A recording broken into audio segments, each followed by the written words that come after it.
नमस्कार दोस्तों, मैं हूं सीमा बोरा। दोस्तों, आज हम आपको बताएंगे सुप्त पाद अंगुष्ठ आसन को वेरिएशन के साथ कैसे प्रैक्टिस किया जाता है और इसके क्या क्या हेल्थ बेनिफिट है। इस सुप्त पाद अंगुष्ठ आसन को करने के लिए सबसे पहले आपने ऐसे पीठ के बल सीधे लेट जाना है। ऐसे पीठ के बल सीधे लेट जाते हैं और अपने दोनों हाथों को ऐसे अपने थाइस के पास ऐसे रख लेते हैं। अपने राइट पैर को ऐसे धीरे धीरे श्वास अंदर भरते हुए ऐसे ऊपर को उठाते हैं और अपने राइट हाथ की 2 उंगलियों से अपने पैर के अंगूठे को ऐसे पकड़ लेते हैं। इस स्थिति में आपका दूसरा पैर बिल्कुल सीधा रहे, पंजा तना हुआ रहे और फिर धीरे धीरे अपने पैर को ऐसे अपने घुटने को ऐसे अपने सिर पर लगाने का प्रयत्न कीजिए और अपने सिर को ऐसे उठाकर अपने घुटने के पास लाने की कोशिश कीजिए। अगर आप बिगनर हैं तो अपने दोनों हाथों को ऐसे इंटरलॉक करके अपने पैर के टखने के पास भी ऐसे रख सकते हैं। 10 सेकेंड 30 सेकेंड ऐसे ही होल्ड करके रखें।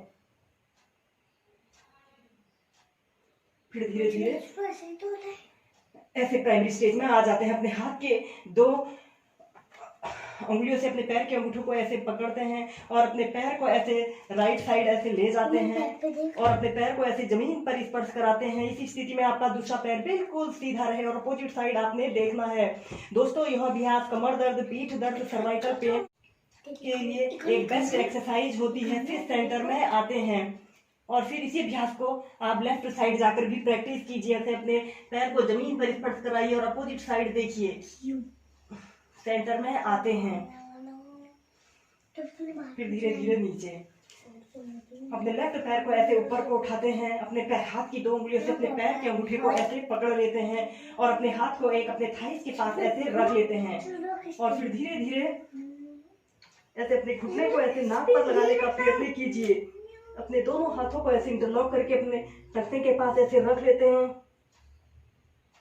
10 सेकेंड 30 सेकेंड ऐसे ही होल्ड करके रखें। फिर धीरे धीरे नीचे अपोजिट साइड जाते हैं। फिर धीरे धीरे ऐसे प्राइमरी स्टेज में आ जाते हैं।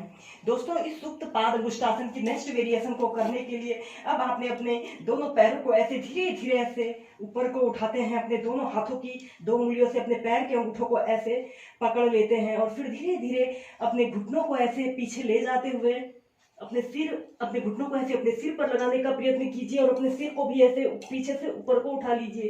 अपने दोनों हाथों को ऐसे अपने टखनों के पास ऐसे रख लेते हैं। 30 सेकेंड ऐसे ही होल्ड करके रखें। Normal breathing. फिर धीरे धीरे ऐसे प्राइमरी स्टेज में आ जाते हैं। दोस्तों, अब सुप्त पाद अंगुष्ठ आसन की नेक्स्ट वेरिएशन को करने के लिए हमने ऐसे ही पीठ के बल सीधे लेट जाना है। इसके बाद आपने अपने राइट पैर को ऐसे नीचे से ऐसे बेंड कर लेना है या फिर अपने पैर को ऐसे ऊपर भी उठाकर ऐसे सीधे कीजिए और अपने राइट पैर को ऐसे लेफ्ट थाइस के पास ऐसे रख लेते हैं और अपने दोनों हाथों को ऐसे अपने हाथ को ऐसे अपने थाइस के बीच में से निकालते हुए दोनों हाथों को ऐसे इंटरलॉक कर लेते हैं और फिर धीरे धीरे स्टार्टिंग में इस अभ्यास को ऐसे प्रैक्टिस कीजिए। अगर आपके शरीर में फ्लेक्सिबिलिटी है तो अपने घुटने को सीधा करने का प्रयत्न कीजिए।